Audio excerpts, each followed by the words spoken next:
नमस्कार, आप देख रहे हैं आपका राज्य और मैं हूं आपके साथ दिव्या माथवानी। बुलेटिन की शुरुआत करेंगे उत्तर प्रदेश की खबरों के साथ। उत्तर प्रदेश के फर्रुखाबाद से बड़ी खबर है। आपको बता दें कि जिला अधिकारी आशुतोष कुमार द्विवेदी ने अवैध भूजल दोहन करने वाली आधा सैकड़ों से अधिक इकाइयों को नोटिस जारी किया है। गौरव तलब है कि जिले में होटल, मैरिज हॉल, वाहन धुलाई केंद्र, वाटर पार्क, कोल्ड स्टोरेज समेत कई स्थानों पर बिना एनओसी के प्रतिदिन लाखों लीटर भूजल का दोहन किया जा रहा है। वहीं भूगर्भ जल अधिनियम के तहत बोरिंग और जल दोहन के लिए लघु सिंचाई विभाग से अनुमति लेना अनिवार्य है, लेकिन कई इकाइयों ने बिना अनुमति बोरिंग कराकर जल दोहन किया है। प्रशासन ने अवैध दोहन को रोकने के लिए कड़े कदम प्रशासन लगातार उठा रही है और नोटिस देकर नियमों का पालन करने को भी कहा गया है। कई इकाई यहाँ जो कार्य जैसे धुलाई वाहन केंद्र हैं, कोल्ड स्टोरेज है, यहाँ पर जल दोहन किया जा रहा है। प्रशासन क्या इसमें Uttar Pradesh ground water management act है 2019, उसके तहत नोटिस सभी लोगों को दिया गया है और इस पर उनका जवाब लेकर नियमानुसार उनका रजिस्ट्रेशन कराया जाएगा और जो भी जरूरी शुल्क होगा वो उनसे लिया जाएगा। सभी इकाइयों को नोटिस जारी कर दिया गया। हाँ, समस्त चाहे हाँ, जो इंडस्ट्रियल हैं या कमर्शियल हैं या कोल्ड स्टोरेज हैं, सबको नोटिस जारी किया गया है। लोगों को बताया भी गया है कि हमेशा विधिक रूप से कार्रवाई करने से आदमी सुरक्षित रहता है और व्यवस्थाएं भी उचित रहती हैं। इसमें बहुत ज़्यादा पैसा भी नहीं लगता है। अब हमारा कोई क्रिटिकल जोन में भी कोई डिस्ट्रिक्ट का कोई ब्लॉक नहीं है, सेमी क्रिटिकल और नॉर्मल में है, तो लगभग 90 से 1 रुपये 90 पैसा से 1 रुपये तक प्रति घन मीटर, मतलब 1000 लीटर पर 1 रुपया या 90 पैसा इसका शुल्क लगता है। 5 साल के लिए लाइसेंस जारी होता है, 5000 रुपये जनरल फीस है।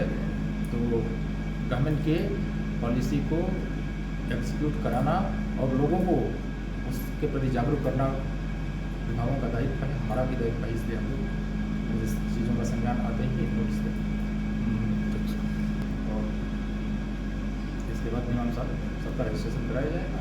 उत्तर प्रदेश के बस्ती जिले में अल्पसंख्यक छात्रवृत्ति योजना में एक बड़ा घोटाला सामने आया है। मामले की जांच में 1.56 करोड़ की धनराशि फर्जीवाड़े के जरिए डकार ली गई। आपको बता दें कि इस पूरे मामले में 47 शिक्षक संस्थानों को संदेह के घेरे में पाए गए हैं, जिनमें से 1832 छात्र छात्राओं के आवेदन पूरी तरीके से फर्जी निकले। भारत सरकार द्वारा अल्पसंख्यक छात्रों के लिए जारी की गई ये छात्रवृत्ति का बजट वर्ष 2021-22 और 2022-24 सत्र के दौरान भ्रष्टाचार की भेंट चढ़ गया। जब घोटाला सामने आया तो प्रशासन हरकत में आया। वहीं सीडीओ ने 5 अधिकारियों की विशेष जांच टीम गठित की और जांच में सामने आया कि छात्रवृत्ति के नाम पर संस्थानों ने फर्जी दस्तावेज तैयार कर रकम सीधे हड़प ली। जांच पूरी होने के बाद वक्फ निरीक्षक इफ्तिखार आलम ने 75 संस्थानों के प्रमुख के खिलाफ एफआईआर दर्ज की है और धारा 409 और धारा 477A के तहत सदर कोतवाली बस्ती में मुकदमा पंजीकृत किया गया है और मामले में आगे की कार्रवाई जारी है। सरकार द्वारा संचालित अल्पसंख्यक छात्रवृत्ति योजना थी। इसमें वित्तीय वर्ष 2021-22 और वित्तीय वर्ष 2022-23 में कुल 50 संस्थाओं की छात्र छात्राओं की सूची प्राप्त हुई थी जांच हेतु। ऐसे जो भी संस्थाएं थी वो संदिग्ध संस्थाएं थी, जिनमें जो भी छात्र छात्राओं को स्कॉलरशिप प्राप्त हुई थी उनकी जांच कराई गई थी। यहाँ अवगत कराना है कि वित्तीय वर्ष 21-22 में छात्रवृत्ति की धनराशि का भुगतान हुआ था। जनपद बस्ती में कुल 50 संस्थाएं थी, जिनकी विभिन्न जांच अधिकारियों को नियुक्त करके जांच कराई गई। जांच के दौरान ये प्रकाश में आया कि 47 संस्थाएं ऐसी थी, 50 में से टोटल 47 संस्थाएं ऐसी थी, जिसमें से 1832 छात्र छात्राएं उनके संस्थाओं द्वारा अवगत कराया गया कि वो उनके अध्ययनरत नहीं है। प्रथम दृष्टया यह अनियमितता प्रतीत हुई। इस संबंध में निदेशक अल्पसंख्यक कल्याण द्वारा ऐसी अनियमितताओं में संलिप्त संस्थाओं, उनके आईएनओ और एचओआई के विरुद्ध प्राथमिकी दर्ज कराने के निर्देश मिले थे, जिसके संदर्भ में अल्पसंख्यक कल्याण विभाग जनपद बस्ती द्वारा संबंधित 47 संस्थाओं में जो भी गड़बड़ियां पाई गई हैं प्रथम दृष्टया, उसके लिए प्राथमिकी संबंधित थाने में दर्ज करा दी गई। एक तहरीरी सूचना वक्फ निरीक्षक जो अल्पसंख्यक कल्याण विभाग से हैं, उनके द्वारा दी गई थी, जिसमें इस प्रकार के कतिपय आरोप अंकित किए गए थे कि 47 शिक्षण संस्थानों के लगभग 1800 से अधिक छात्र ऐसे थे जिनकी आईडी सही नहीं थी, फर्जी आईडी थे, और मिथ्या साक्ष्य के आधार पर उनके द्वारा धनराशि का गबन किया गया है। यह धनराशि, जैसा कि उन्होंने तहरीरी सूचना में बताया, 1,47,00,000 कुछ रुपये की थी। इस संबंध में उनके तहरीर पर सुसंगत धाराओं में अभियोग का पंजीकरण किया गया है। इसमें विवेचना कराई जा रही है। जो भी तथ्य प्राप्त होते हैं, जो भी इसमें साक्ष्य संकलित किए जाते हैं, उस आधार पर जो दोषी होंगे उनके संबंध में विधिक कार्रवाई कराई जाएगी। दंड संहिता की सुसंगत धाराएं, जैसा कि किसी तहरीर का कंटेंट होता है, उस आधार पर वो धाराएं लगाई जाती हैं। इस जो प्रश्नगत प्रकरण है, इस संबंध में भारतीय दंड संहिता की धारा 409 और 477A, जिसमें गबन और मिथ्या साक्ष्य इस प्रकार के आरोप अंकित किए गए थे, उन सुसंगत धाराओं में अभियोग का पंजीकरण कराया जा रहा है। दौरानी विवेचना जो साक्ष्य आते हैं, उसमें जिस प्रकार की चीज़ें या तथ्य प्राप्त होते हैं, विभाग द्वारा उपलब्ध कराए जाते हैं, उस संबंध में आवश्यक कार्रवाई की जाएगी। यूपी के बरेली से बड़ी खबर आ रही है, जहां विश्व हिंदू परिषद ने छुआछूत जैसी सामाजिक बुराइयों के खिलाफ एक बड़ा संकल्प लिया है। बता दें कि विश्व हिंदू परिषद के राष्ट्रीय प्रवक्ता और अखिल भारतीय सामाजिक समरसता प्रमुख देवजी भाई रावत ने साफ कहा कि ये भेदभाव हमारी संस्कृति का हिस्सा नहीं, बल्कि विदेशी आक्रांताओं की देन है और इसे खत्म करना ही हमारी प्राथमिकता है। बरेली के केशव कृपा कार्यालय में वीएचपी की विभागीय बैठक संपन्न हुई, जहां पर कार्यकर्ताओं को सामाजिक समरसता का संदेश देते हुए उन्होंने प्रयास यानी क्षेत्रीय संपर्क कर पर विशेष बल दिया। विश्व हिंदू परिषद के संगठन कार्य की दृढ़ता के लिए आज बरेली विभाग की बैठक संपन्न हुआ। आने वाले समय में समग्र उत्तर प्रदेश में विश्व हिंदू परिषद का कार्य सुदृढ़ करने के हेतु हिंदू समाज में एकता समरसता निर्माण हेतु विविध प्रकार के कार्यक्रमों का आयोजन विश्व हिंदू परिषद बड़े मात्रा में करने जा रही है। अनेक प्रकार के सेवा के कार्य और सामाजिक समरसता की दृष्टि से छुआछूत हिंदू समाज में से दूर हो और समर्थ समाज का निर्माण हो, इस प्रकार का कार्य विश्व हिंदू परिषद के द्वारा हो रहा है। उस विषय को लेकर आज की बैठक यहाँ बरेली विभाग की संपन्न हुआ। यूपी के चंदौली जनपद के धीना थाना क्षेत्र के एवती गांव में ग्राम प्रधान के खिलाफ भारी आरोप लगे। ग्रामीणों का आरोप है कि प्रधान ने प्राचीन श्री हनुमान मंदिर में ताला लगवा दिया है, जिससे स्थानीय ग्रामीण पूजा अर्चना से वंचित हो गए। बता दें कि मंदिर के सामने स्थित ग्राम सभा के तालाब पर प्रधान के सहयोग से अतिक्रमण किया गया था और वहां एक चर्च और मजार का निर्माण करवा दिया गया। इससे मंदिर की पवित्रता को ठेस पहुंची है और स्थानीय लोगों में आक्रोश व्याप्त हो गया है। ग्रामीणों ने आरोप लगाया कि प्रधान प्रशासनिक पद का दुरुपयोग कर चर्च और मजार को बढ़ावा दे रहे हैं, जबकि मंदिर को लगातार बंद रखा जाता है। इसके अलावा गांव में सरकारी योजनाएं भ्रष्टाचार की भेंट चढ़ रही है। मंदिर की स्थिति दिन ब दिन दयनीय होती जा रही है और ग्राम प्रधान की इस हरकत से गाँव में भारी असंतोष फैल गया है। वहीं सुदर्शन न्यूज इस मामले को प्रमुखता से उठाता है, जिससे चलते अब प्रशासन से उचित कार्रवाई की मांग लगातार की जा रही है, ताकि गांव की सांस्कृतिक विरासत को बचाया जा सके। मंदिर का विकास तो कई सालों से रुका हुआ है। अब होगा, पंचवर्षीय बीत गया है, बोल रहे थे कि इस पंचवर्षीय में हो जाएगा, लेकिन जैसे तैसे पड़ा है। वोट बैंक के चक्कर में उधर मजार बन रहा है, कहीं क्रिश्चियन बन रहा है, यही हो रहा है इस गाँव में।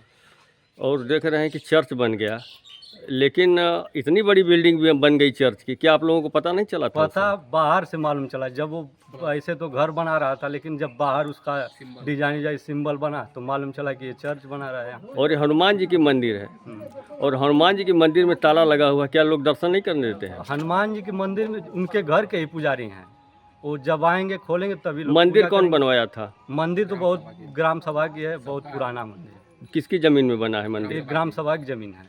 तो फिर भी दर्शन नहीं, वो आएंगे, ताला खुलेगा। सरकारी सुविधा यहाँ पे नहीं करने दे रहे हैं, कह रहे हैं कि ये मेरी बाकी आप मंदिर की दुर्दशा देख ही रहे हैं। सर यही कहना चाहते हैं कि मंदिर का प्रधान विकास नहीं करता, इसमें हमेशा ताला लगा रहता है, यहाँ पे दबंगई करते हैं। क्या नाम है प्रधान जी का? मुकेश यादव। कौन से देवता की मंदिर है ये? हनुमान जी की।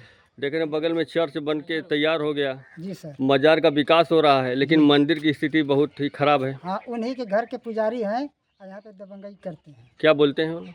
किसी देखिए ताला मारे हैं, किसी को जाने नहीं देते हैं, दर्शन नहीं करने देते हैं नहीं किसी करने को? देते हैं। कोई विरोध नहीं किया गांव में? अरे बहुत विरोध किया। आज ताला इसमें लगाए थे, मैं इसमें डबल ताला मारा था, पुलिस भी आई थी यहाँ पे।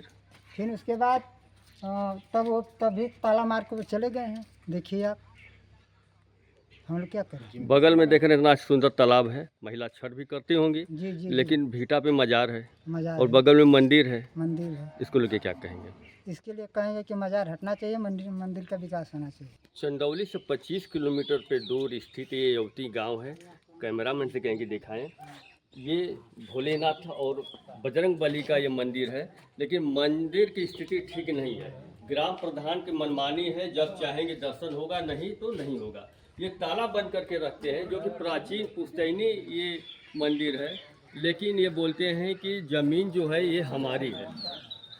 तालाब है, तालाब की सुंदरीकरण के नाम पे उसके भीटे पे मजार बनाया जा रहा है। मजार का विकास हो रहा है गांव में, चर्च का विकास हो रहा है, लेकिन मंदिर का विकास नहीं हो रहा है।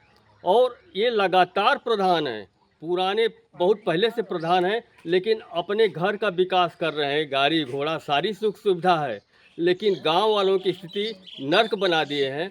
नाली नाला कहीं कुछ नहीं है, सारा तालाब का भीटा टूट रहा है, लेकिन मजार पे इनका विशेष ध्यान है। क्यों ध्यान है? कि जो मुस्लिम कठमुल्ले के समाज के लोग हैं वो यहाँ पे उनको वोट बैंक हैं और उनको वोट करेंगे। हिंदुओं से मतलब नहीं, हिंदू हो करके हिंदुओं से मतलब नहीं है इनको, लेकिन ये जो मुस्लिम समाज के कठमुल्ले हैं जो वोट करते हैं उनके लिए उनका बहुत ध्यान है। अभी सुदर्शन न्यूज़ टीम ने उनको फ़ोन किया था कि प्रधान जी आइए, लेकिन बोल रहे हैं मैं जमनिया गाजीपुर में हूँ, लेकिन घर में सोए हैं, लेकिन उनको आने का समय नहीं है। कैमरामैन सतीश तिवारी के साथ जिला प्रशांत सिंह, जनपद चंदौली। यूपी के मथुरा के गोवर्धन में आगामी मुड़िया पूर्णिमा मेले को लेकर जिला प्रशासन सख्त नजर आ रहा है। मेले की तैयारियों का जायजा लेने के लिए डीएम सीपी सिंह और वरिष्ठ पुलिस अधीक्षक श्लोक कुमार ने गोवर्धन परिक्रमा मार्ग का निरीक्षण किया। गौरव तलब है कि 4 से लेकर 11 जुलाई 2025 तक चलने वाले इस मेले में देश विदेश से श्रद्धालु गिरिराज जी की 21 किलोमीटर लंबी परिक्रमा करते हैं। अधिकारियों ने परिक्रमा मार्ग की सफाई, पेयजल, शौचालय, बिजली और पार्किंग जैसी व्यवस्थाओं का बारीकी से निरीक्षण किया और सुरक्षा के लिए वॉच टावर, अस्थायी पुलिस चौकियां, बैरिकेडिंग और भीड़ नियंत्रण के लिए विशेष योजना भी बनाई जा रही, जहां पर प्रशासन का कहना है कि श्रद्धालुओं की सुरक्षा के लिए सीसीटीवी कैमरे और कंट्रोल रूम की व्यवस्था भी की जाएगी। 4 जुलाई से 11 जुलाई तक विश्व प्रसिद्ध मुड़िया पूर्णिमा मेला का जो परिक्रमा है वो यहाँ गिरिराज जी की लगाई जाएगी, जिसमें कम से कम 1.5 करोड़ लोग प्रतिभाग करते, परिक्रमा लगाते हैं। रास्ता साफ सुथरा रहे, लाइट रहे, जो बेसिक एमिनिटीज हैं, टॉयलेट्स हैं, पीने का पानी है वो अच्छे से रहे, कहीं कूड़ा करकट ना हो, रास्ता कहीं टूटा है वो ठीक हो जाए। मैं एसएसपी साहब और हमारी पूरी टीम लगातार भ्रमण कर रही है और ये सुनिश्चित करने का प्रयास किया जा रहा है कि जो भी व्यक्ति यहाँ, जो भी श्रद्धालु यहाँ परिक्रमा करने आए, उसे किसी प्रकार की कोई असुविधा ना हो और वो बार बार यहाँ गिरिराज जी की परिक्रमा करने आए और श्री गिरिराज जी का आशीर्वाद ले। और मैं भी ईश्वर से कामना करता हूँ कि हम लोग इतनी मेहनत कर रहे हैं, इतना बड़ा मेला है, इतना बड़ा आयोजन है, वो सकुशल संपन्न हो। देखिए, जो विगत वर्षों में लगभग 1.5 करोड़ से अधिक श्रद्धालु आए थे और मुझे कोई कारण नहीं दिखता कि उससे कम श्रद्धालु इस बार आएंगे, लेकिन जो भी श्रद्धालु आवे वो सुरक्षित रहे, अच्छे से परिक्रमा लगाए, एक अच्छी याद के साथ भगवान का अच्छे से दर्शन करके अपनी परिक्रमा पूर्ण करके अपने गंतव्य को वापस जाए, यही हम लोगों का प्रयास है। यूपी के चंदौली जिले से बड़ी खबर है, जहां पर सकलडीहा क्षेत्र में भ्रष्ट खनन अधिकारी गुलशन कुमार पर वसूली का गंभीर आरोप लगा है। आरोप उस पर यह लगा है कि वो रात में ट्रकों को रोककर गुर्गे के साथ मिलकर अवैध वसूली करता था। खनन अधिकारी और 4 अन्य के खिलाफ ट्रक मालिक ब्रजेश यादव की शिकायत पर डीआईजी के आदेश पर सकलडीहा कोतवाली में मुकदमा दर्ज कर लिया गया है। जानकारी के अनुसार 17 जून की रात ट्रक चालक और मालिक के पास सभी वैध कागजात थे, बावजूद इसके खनन अधिकारी ने बिना कारण चालान करने की धमकी दी और जब ड्राइवर ने विरोध किया तो खनन अधिकारी के साथ मौजूद एक व्यक्ति ने उसे डंडे से पीटा। इसके बाद ट्रक मालिक से एक व्यक्ति ने प्रति गाड़ी 1 लाख रुपए की मांग की, जो कि बाद में 70,000 रुपए पर बातचीत कर मामला निपटाया गया। घटना का ऑडियो भी मालिक के पास है। ये वसूली का मामला सार्वजनिक होते ही विभाग में और भी हड़कंप मच गया। इस मामले की अब पड़ताल की जा रही है। हम यहाँ 10 बजे से ही आगे बैठे हुए हैं, अभी तक लगभग 11:15 बज रहे हैं। अभी तक किसी का पता नहीं, ताला बंद था। अभी एक होमगार्ड आए, ताला खोले। मैंने पूछा कि खनन अधिकारी कब आएंगे, तो बोला कि अभी हमें नहीं पता है कब आएंगे नहीं आएंगे, वो आएंगे तो उन्हीं से बात कर लीजिएगा। लेकिन इनके ऊपर रात्रि में मुकदमा भी हुआ है, अपने गुर्गों के साथ वसूली में काफ़ी दिनों से लगे। ये जिले के भ्रष्टतम अधिकारी हैं। वैसे भ्रष्टतम विभाग ये शुरू से रहा है प्रदेश का, और तो इसमें ये भ्रष्टतम अपनी टॉप लिस्टिंग पे ये दर्ज करा दिए हैं। और भ्रष्टाचार की श्रेणी में इनको अवार्ड मिलना चाहिए। इसमें मुकदमा भी दर्ज हुआ, जो उसकी 3-4 ट्रकें पकड़ी गई, जो कि ड्राइवर बता रहे थे कि ये धन उगाही की बात कर रहे थे कि पर ट्रक 1 लाख रुपए की बात कर रहे थे। ऐसा करके मुकदमा भी शायद दर्ज हुआ है। आज दिनांक 22 जून 2025 को आवेदक श्री ब्रिजेश यादव पुत्र प्रताप यादव निवासी दवोपुर थाना नंदगंज जनपद गाजीपुर, जो जनपद सोनभद्र से उप खनिज गिट्टी और मोरंग का परिवहन करते हैं, इनका प्रार्थना पत्र थाना सकलडीहा पर प्राप्त हुआ है कि इनके द्वारा जनपद चंदौली के खनन अधिकारी के विरुद्ध प्रार्थना पत्र दिया गया है कि जनपद चंदौली के खनन अधिकारी जो प्राइवेट वाहन से अपने कुछ अन्य साथियों के साथ दिनांक 17 जून 2025 को सकलडीहा चौराहे पर धानापुर रोड पर इनकी 4 गाड़ियां जिन पर गिट्टी लोड थी उसे रोका गया तथा ड्राइवर द्वारा वैध परमिट दिखाने के बावजूद भी उसके साथ खनन अधिकारी व उनके साथियों द्वारा मारपीट तथा 2 वाहनों का पैसा लेकर छोड़ने तथा 2 वाहनों का चालान करने का आरोप अंकित किया गया है। प्राप्त प्रार्थना पत्र के आधार पर थाना सकलडीहा में सुसंगत धाराओं में अभियोग पंजीकृत कर जांच एवं विधिक कार्यवाही प्रचलित है। चंदौली कलेक्ट्रेट में ये खनन विभाग की ऑफिस है और यहाँ के जो अधिकारी हैं गुलशन कुमार, जो खनन विभाग के अधिकारी हैं, ट्रैक्टरों से वसूली, रात में ट्रकों से वसूली अपने गुर्गों को लेकर के करते थे। और चंदौली के सकलडीहा कोतवाली पुलिस में इनके ऊपर एक फरियाद दर्ज हुआ। कैमरा में से ये दिखाएं, ये अंदर आए देखें न, यहाँ पे कोई बाबू है और 10:30 से ऊपर हो गया है, न यहाँ पे बाबू है न यहाँ पे खनन अधिकारी हैं। और ये काफ़ी भ्रष्टाचार का अड्डा बन गया हुआ। जो यहाँ डीएम साहब बैठते हैं और यहाँ के जो अधिकारी हैं वहाँ पे, जैसे यहाँ पे एडीएम और तमाम अधिकारी बैठते हैं, लेकिन यहाँ पे भ्रष्टाचार का केंद्र बन गया है ये खनन विभाग। सरकार जहाँ अच्छा काम कर रही है वहीं पर ऐसे जो योगी सरकार ने भ्रष्टाचार का केंद्र बना दिया है ऐसे विभाग को। अब देखना है कि इनके ऊपर क्या कार्रवाई होती है। इनके संपत्ति की भी जांच होनी चाहिए कि इतने कम समय में पूरा एकदम यह खनन विभाग को एकदम भ्रष्टाचार का केंद्र बना दिए हैं। कैमरामैन जितेंद्र प्रशांत सिंह, जनपद चंदौली। उत्तर प्रदेश के मुजफ्फरनगर में पुलिस का ऑपरेशन क्लीन जोरों पर अब है। और आपको बता दें कि मीरापुर थाना क्षेत्र के वलीमपुर गांव के जंगलों में पुलिस और डकैतों के बीच जोरदार मुठभेड़, और इस मुठभेड़ में शातिर डकैत आकिल और शादाब के पैर में गोली लगी है, जबकि काम्बिंग के दौरान उनके 2 अन्य साथी हकीकत और आसिफ को गिरफ्तार कर लिया गया। बता दें कि डकैत गैंग इलाके में डकैती की बड़ी वारदात को अंजाम देने की फिराक में था कि तभी पुलिस ने मौके पर 2 बाइक, 2 तमंचे और जिंदा कारतूस बरामद किए और घायलों को अस्पताल में भर्ती कराया गया। और पुलिस अब इस पूरे मामले में जांच कर रही है और पूछताछ कर रही है। अभी कुछ समय पहले मीरापुर पुलिस द्वारा पैदल फुट पेट्रोलिंग की जा रही थी, तो गश्त के दौरान सूचना प्राप्त हुई कि मीरापुर से बिजनौर जाने वाले रोड पर वलीपुरा गांव के पास बंद पड़े भट्टे में कुछ संदिग्ध व्यक्ति है और जो किसी घटना को अंजाम देने की कोशिश में है। इस सूचना पर तत्काल मीरापुर पुलिस के द्वारा मौके पर जाकर उनकी घेराबंदी करते हुए उसको ललकारा गया और अपने आप को पुलिस से घिरा पाकर उनके द्वारा पुलिस पर जान से मारने के लिए से फायर किया गया। पुलिस के द्वारा आत्मरक्षा की गई फायरिंग में 2 बदमाशों के पैर में गोली लगी है तथा 3 अन्य को आवश्यक बल प्रयोग करते हुए पुलिस के द्वारा मौके से गिरफ्तार किया गया है। जो घायल बदमाश है उनके नाम आकिल सन ऑफ जाबिर और सादाब सन ऑफ वाजिद, जो कि ग्राम बुंटा, थाना गढ़ी पुख्ता, जनपद शामली के रहने वाला है। और 3 अन्य जो बदमाश है उनमें आसिफ सन ऑफ जानू और हकीकत सन ऑफ जाहिद, और तीसरा जो बदमाश है सागर सन ऑफ जयचंद, जो कि नया गांव थाना रामपुर मनिहार का रहने वाला है। और उपरोक्त दो बदमाश ये ग्राम भनवाड़ा थाना रतनपुरी जनपद मुजफ्फरनगर के रहने वाले हैं।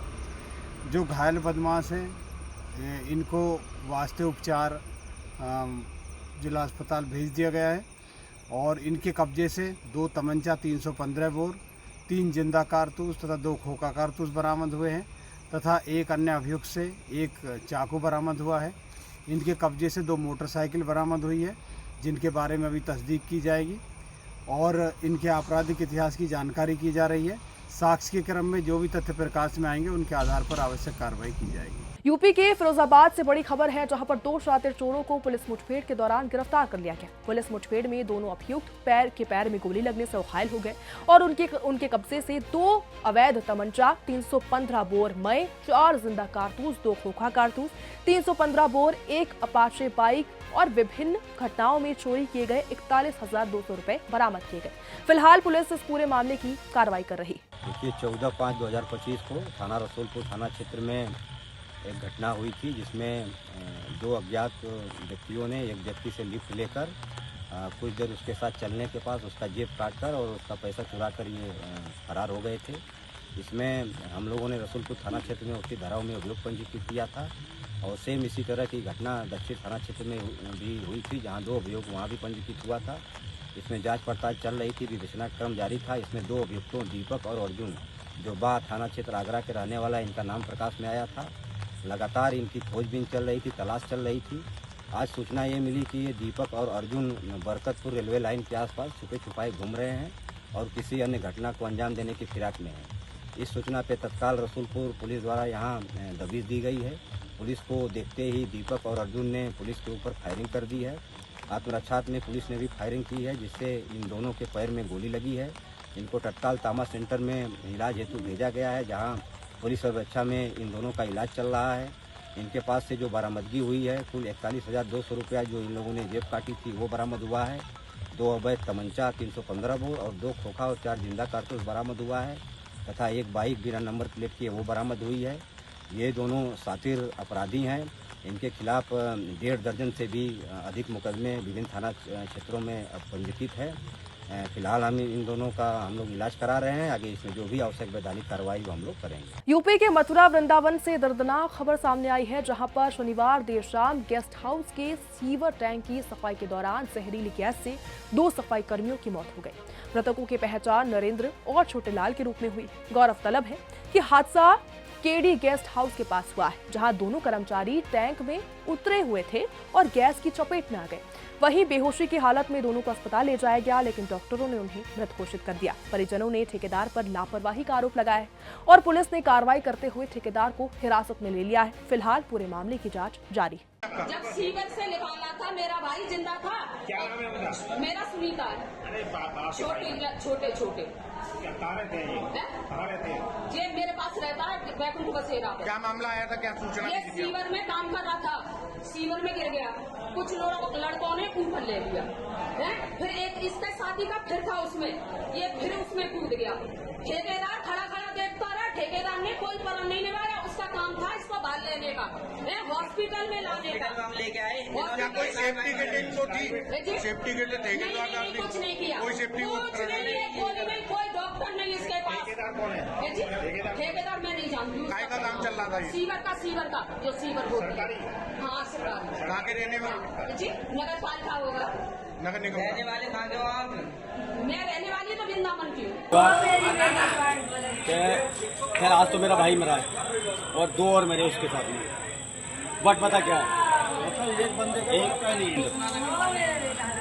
कोई भी सीवर में गटर में जो बंदा कूद रहा है उसकी कोई वैल्यू नहीं है, कोई सुरक्षा नहीं है, कोई सिक्योरिटी नहीं है। अगर मानो वो अपनी मर्जी से भी कूद जाए उसको रोकेगा कौन? गलत कूद रहा है, रोक। पहले सेफ्टी कहाँ तेरी? बिना सेफ्टी के कोई भी सीवर खल्ला नहीं चाहिए। खल्ला क्यों?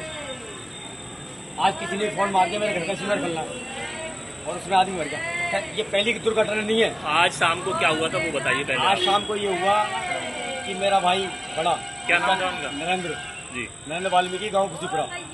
लाल के बगल में गांव है, छोटा सा नगला है जी। इकलौता हमारा घर है और मेरा बड़ा भाई था। फोन आता है, वो तो कॉल डिटेल बताएंगे क्या हुआ क्या नहीं हुआ। कोई गटर खुलना है तो ट्रैक्टर मंगाया जाता है भाड़े पे। ट्रैक्टर था कोने का, ट्रैक्टर कोने का था, कोने गाँव का पड़ता, मुझे पता नहीं क्यों, मैं दिल्ली में रहता हूँ। ट्रैक्टर आया, सीवर में डाला है। सीवर में डालने के बाद जो बंदा पहले नीचे गया उसने एकदम हाथ दिया ऐसे करके मेरे भाई को, लोग बता रहे हैं वहाँ पे। तो मेरे भाई ने उसको बचाने के लिए हाथ दिया, तो मेरा भाई भी अंदर जो नरेंद्र था उनका नाम। ये कहीं ना कहीं पूरे देश और पूरे प्रशासन की गलती है। सेफ्टी टैंक क्यों नहीं देते आप लोग, बैकअप क्यों नहीं देते? और वाल्मीकि समाज ही मरती है जहाँ मरती है, ऐसा क्यों और कब तक होगा ये, कब तक होगा? इस मामले में आप किसके खिलाफ कार्रवाई की मांग करते हैं? मैं सबसे पहले प्रशासन और यहाँ का जो सरकार चल रही है वो, चाहे वो केंद्र की हो, चाहे मेरे राज्य की हो, चाहे मेरे स्टेट की हो, कसूरवार ये लोग है। प्लस निगम भी इसके अंडर में आती है। बट पता क्या है कि आज जो मेरे भाई के साथ हरकत की है, ये नहीं पहली बार दुर्घटना हुई है, इससे पहले लाखों करोड़ों वाल्मीकि मर चुके हैं। इसका संविधान कब निकलेगा? तो ये क्या ठेकेदार और बनने का इंतजार कर रहे हो आप लोग? जो ठेकेदार थे उनके बारे में जानकारी है, वो कहाँ है? ठेकेदार के खिलाफ कार्रवाई करी जाए। कि ठेकेदार भी गलत नहीं होगा। क्यों कि ठेकेदार, यहाँ की सरकार किसी को सेफ्टी दे दे, छानबीन करो। वृंदावन क्षेत्र में ये केशव धाम चौकी के पास में एक केडी गेस्ट हाउस के पास में एक सीवर लाइन में घटना हुई है, जहां पर एक प्राइवेट गेस्ट हाउस द्वारा प्राइवेट एम्प्लॉयर के माध्यम से सीवर साफ सफाई का कार्य कराया जा रहा था, जिसमें 2 व्यक्ति, एक छोटे लाल और जिनकी उम्र करीब 38 वर्ष है और दूसरे व्यक्ति एक और हैं, उनकी उम्र करीब 40 वर्ष है। 2 लोगों की सीवर में साफ सफाई करते हुए मृत्यु हो गई है। इस घटना का संज्ञान लेते हुए सारी टीम, पुलिस, सीओ साहब, सभी एसपी सिटी साहब, सब लोग मौके पर पहुंचे। अभी मृतकों को मोर्चरी में भेजा गया है, पंचनामा आदि की कार्रवाई की जा रही है और इसमें शासन स्तर से, हाईकोर्ट स्तर से भी क्लियर निर्देश है कि इसमें व्यक्तियों को जो उचित मुआवजा होता है वो उचित मुआवजा दिया जाएगा। साथ ही जो उनके परिजन हैं उन लोगों को आश्वस्त किया जाएगा, आश्वस्त किया गया है। यूपी के रायबरेली से बड़ी खबर है। प्रदेश सरकार अब सभी वाहनों में पीएनडीटी तकनीक अनिवार्य करने जा रही है, जहां पर परिवहन मंत्री दयाशंकर सिंह ने बताया कि हाई सिक्योरिटी नंबर प्लेट के साथ अब पीएनडीटी डिवाइस भी जरूरी होगी, जिससे वाहनों की रियल टाइम ट्रैकिंग संभव होगी और इसके लिए टेंडर प्रक्रिया भी जारी। इसके साथ ही उन्होंने कहा कि प्रमाणित ड्राइविंग लाइसेंस बनाने के लिए जिन जिलों में आईडीटीआर सेंटर नहीं है, वहां पर 2 प्राइवेट मोटर ट्रेनिंग स्कूलों को अधिकृत किया जाएगा। लर्निंग लाइसेंस की प्रक्रिया पहले से पूरी तरीके से ऑनलाइन है और अब कोई भी व्यक्ति इसे घर बैठे मोबाइल या फिर जन सुविधा केंद्र के माध्यम से बनवा सकता है। और कहा कि सरकार की जो उद्देश्य सिस्टम को पारदर्शी, तकनीकी और आमजन के लिए सरल बनाना है। जो पुरानी गाड़ियां हैं उस पर भी HSRP और BLDT का जो है लगा रहना चाहिए। तो उसके लिए, क्योंकि गाड़ी के उससे रहेगा तो डिटेल पता चल जाती है, ये गाड़ी किसकी है, कहाँ है, ये उस गाड़ी के लोकेशन कहाँ है, ये सब पता चल जाती है। अभी हम उसको भी टेंडर जो है BLDT का कराए हुए हैं, वो जल्द जो है होगा। तो सभी गाड़ियों पर, अभी नई गाड़ियों पर तो जो लग करके आ रहा है, लेकिन जो पुरानी गाड़ियां हैं उसमें अभी नहीं लगा हुआ है, लेकिन उसके लिए भी अब हम अनिवार्य कर देंगे कि उस गाड़ियों पर भी BLDT का जो है लगाया जाए, जिससे जो है उसका लोकेशन और उस गाड़ी का पूरा डिटेल हम लोगों को पता चलता है। लर्निंग लाइसेंस हमारे RTO ऑफिस में पिछले 2 वर्षों से एक भी अलाउ नहीं है, एक भी अलाउ नहीं है RTO ऑफिस में बनाने के लिए। वो ऑनलाइन उसको कर दिया गया है और एक भी उनको इजाज़त नहीं दिया गया है कि आप एक भी लाइसेंस को बनाएंगे। वो ऑनलाइन बनाइए, घर में बैठ के बनाइए, आप कोई कंप्यूटर के उस पर साइबर उस पर चले जाइए, वो बनाए। अब तो मैं 1.5 लाख जो हमारी सर्विस सेंटर है जो गांव में है, अब उसको कनेक्ट करने जा रहे हैं, गांव में ही बना लीजिए। और जहाँ तक परमानेंट लाइसेंस को टेस्टिंग होती है उसके लिए जाना पड़ता है वहाँ पर RTO ऑफिस में, उसके लिए भी हमने हर जनपद में 2 ड्राइविंग ट्रेनिंग इंस्टीट्यूट जो है प्राइवेट को दे रहे हैं, वहीं पर उसकी टेस्टिंग होगी और वहीं से टेस्टिंग होकर के उसको लाइसेंस बन जाएगा। हमारा अधिकारी केवल 48 घंटे तक उसको चेक करेगा और यदि चेक करने में यदि वो नहीं चेक किया तो उसको पास माना जाएगा। यूपी के प्रयागराज में 11वां अंतर्राष्ट्रीय योग दिवस का भव्य आयोजन हुआ, जहां पर त्रिवेणी संगम की पवित्र धरती पर करीब 10,000 लोगों ने एक साथ योगाभ्यास कर ऐतिहासिक दृश्य पेश किया। इस अवसर पर मुख्य अतिथि कैबिनेट मंत्री नंदगोपाल गुप्ता नंदी ने आयोजन की शोभा बढ़ाई। गौरव तलब है कि कोई भी संगम की रेत पर योग करता दिखाई दिया तो कई लोग गंगा यमुना में चलती नाव पर योगाभ्यास करते नजर आए। इस मौके पर मंत्री नंदी ने कहा कि ये धरती ऋषि मुनियों की है और देवताओं की, जहां पर महाकुंभ भी लगता है। साथ ही उन्होंने पीएम मोदी का आभार जताते हुए कहा कि 2014 के बाद भारत की योग परंपरा को पूरी दुनिया ने अपनाया है और अब हर साल 21 जून को विश्व योग दिवस मनाया जा रहा है। प्रयासों के कारण करें योग रहें निरोग, ये कोई स्लोगन ही नहीं है। ये जीवन में जिसने भी अपनाया है उसकी बीमारी भी खत्म हुई है, दवाइयाँ भी खत्म हुई है, वैज्ञानिक सत्य है। निश्चित रूप से आज पूरी दुनिया भारत की ओर आशा भरी निगाहों से देख रही है। भारत में आदरणीय प्रधानमंत्री जी के नेतृत्व में अपने जो विरासत को भी सजो करके रखना, विरासत को भी मान्यता, विरासत की जो मान्यता है उसमें और हम कैसे चार चांद लगा सकते हैं, उसको आगे बढ़ा सकते हैं। मूल मंत्र है माननीय प्रधानमंत्री जी का, विरासत के साथ साथ हम विकास भी करेंगे। आज पूरी दुनिया भारत की चमक और धमक को महसूस कर रही है। यूपी के बदायूं से इस वक्त की बड़ी खबर है, जहां पर शहर के गांधी ग्राउंड में नुमाइश में भीषण आग लग गई। बताया जा रहा है कि आग कपड़े की एक दुकान में सिलेंडर लीक होने से लगी, जिसके बाद से सिलेंडर से उसके बाद जोरदार धमाका हो गया। आग ने देखते ही देखते कई दुकानों को अपनी चपेट में ले लिया और लाखों का माल जलकर राख हो गया। वहीं दमकल विभाग की कड़ी मशक्कत के बाद आग पर काबू पाया गया। फिलहाल राहत कार्य जारी है और प्रशासन नुकसान का आंकलन कर रहा है। यूपी के हरदोई के बेनीगंज कोतवाली क्षेत्र में उस वक्त हड़कंप मच गया जब बेला बाबा पुल के पास अज्ञात महिला का शव बरामद हुआ और शव की अभी तक पहचान नहीं हो सकी। हालांकि पुलिस ने शव को कब्जे में लेकर पोस्टमार्टम के लिए भेज दिया है और शव की शिनाख्त और मौत की वजह जानने के लिए पुलिस सभी पहलुओं पर जांच कर रही है। फिलहाल मामला संदिग्ध माना जा रहा है और पुलिस आगे की कार्रवाई में जुट गई। आज दिनांक 21 जून 2025 को शाम लगभग 7:15 बजे थाना बेनीगंज अंतर्गत गांव छोटी ढकिया के पास यूकेलिप्टस के बाग में एक अज्ञात महिला का शव मिला है। शव को कब्जे में लेकर मोर्चरी भेज दिया गया है। उच्च अधिकारियों द्वारा घटनास्थल का निरीक्षण किया गया है। मौके पर फोरेंसिक टीम को बुलाकर भौतिक प्रदर्श इकट्ठे किए गए हैं। शव की पहचान के प्रयास किए जा रहे हैं। मध्य प्रदेश के ग्वालियर से बड़ी खबर सामने आई है। प्रधानमंत्री नरेंद्र मोदी के 11 साल के बेमिसाल कार्यकाल को लेकर ग्वालियर सांसद भारत सिंह कुशवाहा और भाजपा जिला अध्यक्ष जयप्रकाश राजौरिया ने संयुक्त रूप से पत्रकार वार्ता की। इस दौरान दोनों नेताओं ने मोदी सरकार के 11 सालों में हुए ऐतिहासिक कार्यों की जानकारी दी और कहा कि पीएम मोदी के नेतृत्व में देश ने हर क्षेत्र में अभूतपूर्व विकास किया है। सांसद भारत सिंह कुशवाहा ने कहा कि जब मोदी जी ने देश की कमान संभाली थी तब भारत की अर्थव्यवस्था विश्व स्तर पर 10वें या 12वें स्थान पर थी और कहा कि आज भारत चौथी सबसे बड़ी अर्थव्यवस्था बन चुका है और ये सब पीएम मोदी के दूरदर्शी नेतृत्व का परिणाम है। 11 साल बेमिसाल गरीब कल्याण की, समाज के अंतिम व्यक्ति की सेवा करना भारतीय जनता पार्टी का लक्ष्य है। अभी आयुष्मान कार्ड है, अभी 70 साल से नीचे तक के लोगों को 5 लाख का लाभ मिलता था, 5 लाख तक के इलाज का लाभ। अब 70 साल से ऊपर वालों को 5 लाख तक का इलाज लाभ मिले, इसके लिए हम काउंटर लगाएंगे, उनके फार्म भरेंगे, हमारे कार्यकर्ता उनका कार्ड बना के उनके घर घर तक पहुंचाएंगे, जिससे उनके 5 लाख तक का इलाज फ्री में हो सके।